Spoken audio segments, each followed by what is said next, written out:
کاخ سروش شهر دوشنبه ورزشگران و هواداران آنها به مسابقه باز برای جام المپیک آمدند در رشته بدنسازی.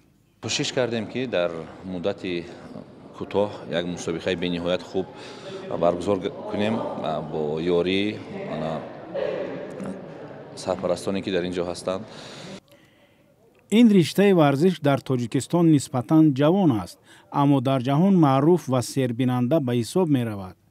بدنسازان با هنرنماییشان در سینما شهرت پیدا کردند.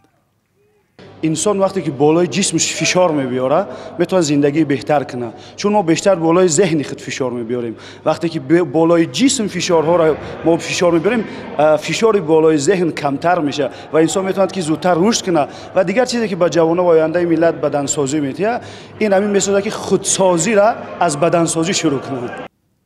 ورزش بدنسازی به سرمایه‌گذاری نیاز دارد. در این مسابقه بانوان شرکت نداشتند، زیرا گمان می رود جامعه سنتگرای تاجیکستان شغل دختران را به این ورزش خوش نمی‌پذیرد.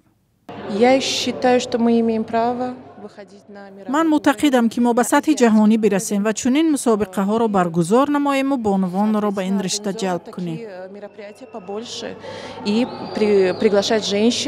عالم پرپیف از شاگردش یاسمین النمر می‌بالد. برای او مویه افتخار است که دست پرورش در رشته بدنسازی WBPF بودی بیلدینگ حرفه‌ای قهرمان جهانی گشته است و ثابت ساخته است که بانوان تاجیک نیز می توانند پرچم بردار تاجیکستان باشند. خیلی خوشحالم که شاگرد طلایی دارم، اما در آینده نمیتوانم وعده دهم که بانوی چمپیون تربیت کنم، چون جنس لطیف خیلی نازک است. بنابراین کار با آنها دشوارتر است. خوب، وقت داور است، میبینیم چی میشود. فدراسیای بودی بیلدینگ و پاورلیفتینگ تاجیکستان سال 2003 با ابتکار وزنبردار معروف تاجیک سابق قهرمان جهان